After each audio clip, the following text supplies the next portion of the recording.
সকাল সকাল বিনা কারণে ঘুম ভাঙছে, আবার লাগছে খিদা, তাই টই টই করতে করতে বের হয়ে গেলাম নাস্তার খোঁজে। আর ঈদের বন্ধের পরে হোটেলে নাস্তা পাওয়া মানে আলাদিনের চেরাগ পাওয়া। যাই হোক, 3-4টা হোটেল ঘোরার পরে একটা হোটেলে শেষমেশ নাস্তা পাইলাম। আমার কাছে না ডাইল সুবিধা লাগছে না ভাজি, তাই দুইটারে মিক্স করে নিয়ে নিছি ডাইল ভাজি। পেট যদি একটুখানি ভরা থাকে তাহলে আমরা রুচি খুঁজতে যাই, কিন্তু যদি পেট একেবারেই খালি থাকে তখন আল্লাহর নামে পেটে কিছু একটা দিলেই হইলো। পেট ভরা দেয়া কথা।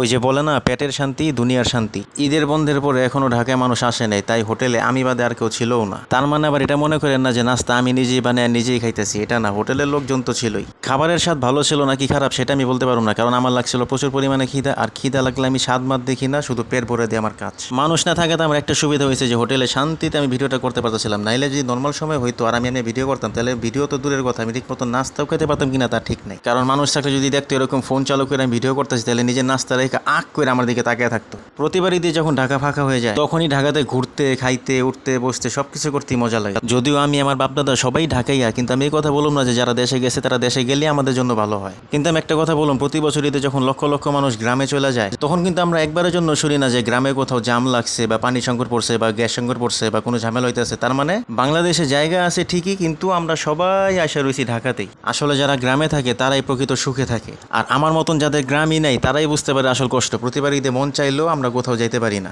যাই হোক, যে যেখানেই আছে সেখানেই ভালো আছে। তো নাস্তা শেষ করে মন চলল এক কাপ চা খেতে। চায়ের দোকানে গিয়ে দেখি চা মাত্র বসাইছে, আরো 10 মিনিট লাগবে নাকি চা হইতে। তাই চা হইতে হইতে চিন্তা করলাম একটুখানি টই টই করি। টই টই করতে করতে সেই বয়সের কিছু মানুষ পেয়ে গেলাম যে বয়সে ফিরে যাওয়াটা আপনার আর আমার বহুদিনের স্বপ্ন। ওদের ধারণাও নেই যে ওরা এখন কতটা আনন্দের সময় পার করতেছে। এর মধ্যেই দেখি কয়েকজন মিলে গোপন বৈঠক করতেছে, তাই আমি তাদের মাঝখানে নাক না গুলিয়ে সাইডে সরে গেলাম।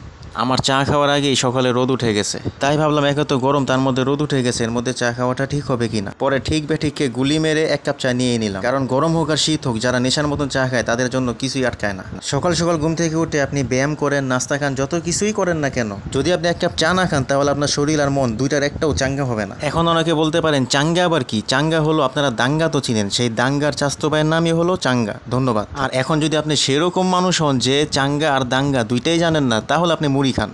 আবারও ধন্যবাদ। এক লোক আমার পাশ দিয়ে হেঁটে যাচ্ছিল, আমার এক হাতে কাপ এক হাতে ফোন দেখে হয়তো ভাবলো হালা করে কি।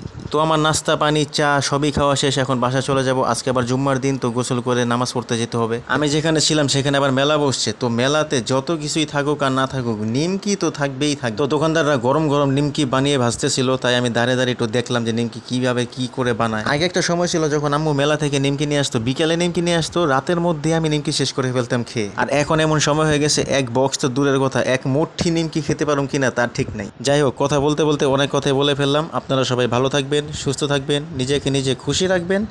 আল্লাহ হাফেজ।